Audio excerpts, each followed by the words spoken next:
Good afternoon, Monday, the 24th of May, 2021, as always, and this is the English language summary for the daily press briefing here at the Center for COVID Situation Administration, or CCSA.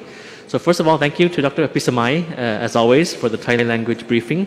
Some important issues she mentioned was that we are using evidence-based data. You saw in the briefing just now, we had some visual aerial maps of Bangkok districts in particular, when we use evidence-based data in analyzing the different situations in different specific districts in Bangkok. Now, the important clusters that still pose as a risk and threat in Bangkok are, of course, the many construction sites. The many construction sites that have a lot of workers, construction workers, Thai, including Thai and migrant workers as well. So that remains a risk for us. What we have been doing now, in addition to fight off this risk, is that each district in Bangkok, up to 50 districts in Bangkok, have set up special committees, operational committees, to look into each of the outbreak in their districts under their control. Now, I'd like to start with the numbers that we have recorded for today, the 24th of May. We have new confirmed case recorded today at 2,713. And out of this number, the majority, 2,458, are from local transmission, 49 are from overseas infection, and 206 found within prisons in penitentiaries. Now, with the number 2,700 being the new confirmed case for today, we have new recoveries at 1,565. The active cases being treated currently, still people with COVID in Thailand, amount to 45,307. We have 30 new fatalities today, making the cumulative at 806. The overall situation still continues to see an upward trend, despite the fact that there are 27 provinces today with no new cases reported. And as we mentioned often, the hotspot remains in Bangkok.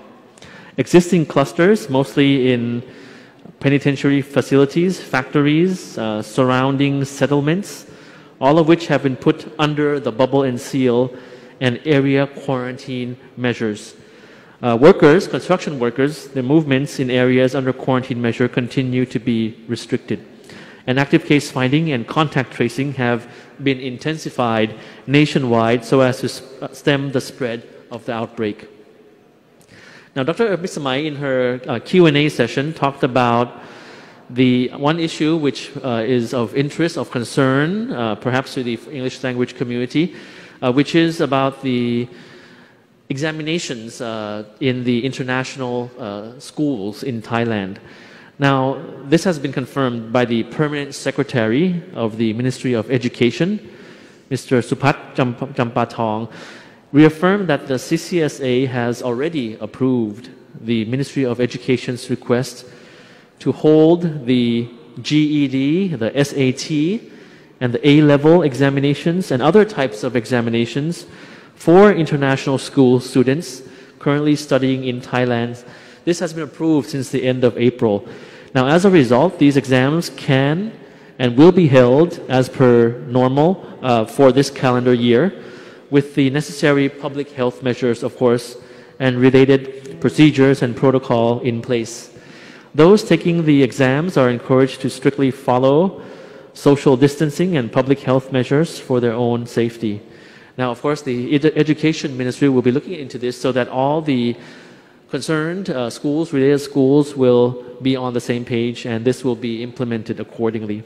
So, confirm that it has been approved prior already and can and will be held as per normal schedule. Another piece of information is about COVID variant not being resistant to vaccine.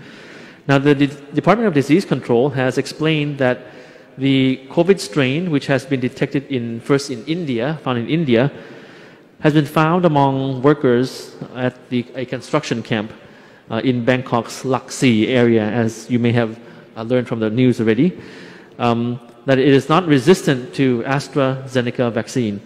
Now, the Director General of the Department of Disease Control said that 15 patients infected with the strain include 7 males and 8 females, with an average age of 46. And of these, 12 people were workers at the Laxi camp, while the other 3 were their family members. And he said that information from the Public Health England states that the variant first found in India spreads in the same pattern as the UK strain, but there is no evidence of more severe symptoms or a higher mortality rate. So this is between the variant first found in India and the variant first found in the UK. And the Director General also added that the strain first found in India responds to the AstraZeneca vaccine, which is one which Thailand aims to use as its primary vaccine. So today's briefing will be quite brief. We will be having a program after this, and then perhaps in the English language summary in the coming days we can summarize to you each of these important programs with various officials from various agencies coming to talk about in specific detail the COVID situation in the work that they do. So this is the update that I have for you for today. I believe that during the weekend, since that's Friday, and then over the weekend we had a lot of talk about the vaccination plan and arrangements for foreign nationals. So if there's any updated information about this issue, I'll inform you as soon as possible. So for today, thank you very much for your attention, and we'll see you tomorrow. Sawasdee krap.